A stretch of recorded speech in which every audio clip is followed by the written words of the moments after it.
Okay, so we are now in phase 3 of our reopening plan at Small Bears Preschool. Our phase 1, we were out in the tents. Phase 2, we were in the garage. We're not using the regular part of the house. And phase 3, we are now indoors in 2 spaces, or 3 spaces actually. So now the protocol is you come to the front door, we greet you, and your child has a quick temperature check and then gets a quick hand sanitizer, takes off their coat and shoes, puts them in our cubby area. And then we're still not using the inside napping room that we used to use. That room is not being used right now. Your child would be entering into school, and bathroom is still the same way that it was, but they're using the hand sanitizer so they don't have to wash their hands when they first come in because they're using the hand sanitizer. In phase 2, we were using this space out here because the classroom was not approved yet.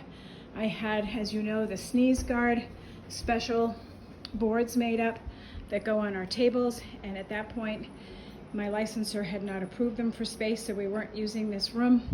And we were, for the most part, using the outside garage space, and then we weren't even napping anybody in phase 2. So phase 2, we were out here, and what we found is that it started to get very cold out here because we did not have heat installed. We had radiant heat in the floor, but it wasn't hooked up yet.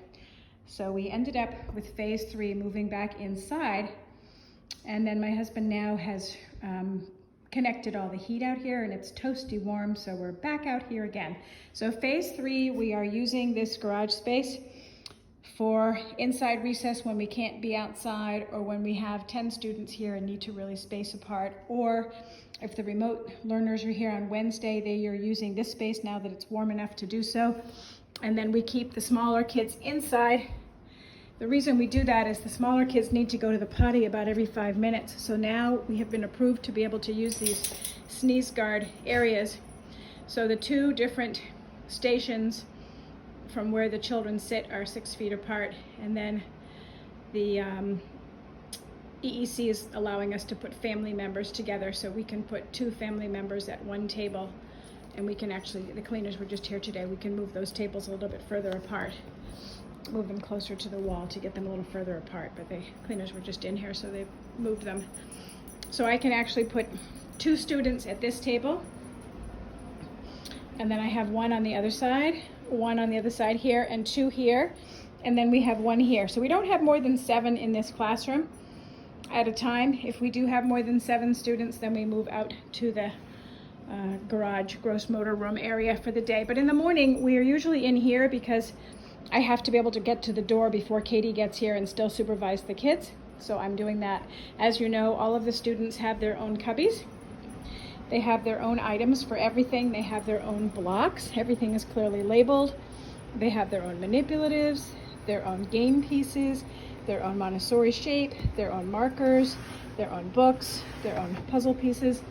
Everything is set up so that we do not have to share community toys that much. Like even magnetiles are per child has their own set of magnetiles, and magnet boards, they have their own magnets, everything. So some of the community toys that we have, such as the car bin, large cars, trucks, things like that, those items get taken out and someone gets to choose them to use, and when they're done they get sanitized and then put back so that somebody else could use them. Or if we're using something like the cows, like Max loves to play with these, and Stella, they get a set, they play with them, then they're sanitized and put away so the children are not, you know, touching the same things as somebody else without having them cleaned in between. And it actually works really well. Like even their Lego sets, they're separate Lego sets, so they feel like they're playing socially and cooperatively with their friends, because,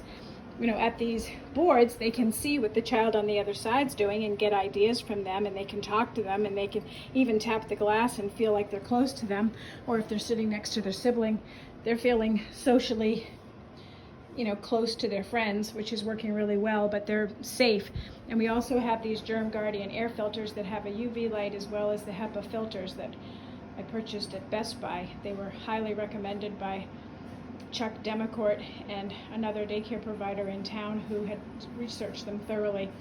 They are Germ Guardian air filters, and they have wonderful reputations for being able to siphon out COVID. There are hand sanitizing stations in between. So typically what we do is if a child has just eaten, they will get either a hand sanitizer or go wash their hands, and then a hand sanitizer before they come out to play with any of the toys, or even before they go back and play with some of the toys at their station. So they're using the hand sanitizer quite a bit through the day, and we have them all over the place in the school. Every room has a hand sanitizer and cleaning products. This room here we're just using for one student who has a respiratory issue and he can't be near anybody else, so he's high risk for COVID. So he has his own Germ Guardian air filter in his own room, and the only time anybody goes in there, it's just me with a mask on, and he's wearing a mask for me to help him with his schoolwork or to get some materials that we need to bring out into the other area.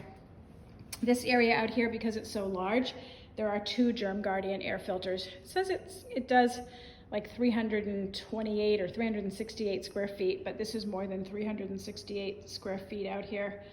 So we needed 2. So those are running all the time when the students are here.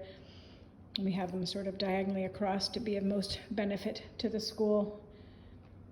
That's how we're using all of these different spaces in this 3rd phase of COVID, where it's becoming a little bit more prevalent in the community, and we want to try to keep everybody as safe as we possibly can. Okay?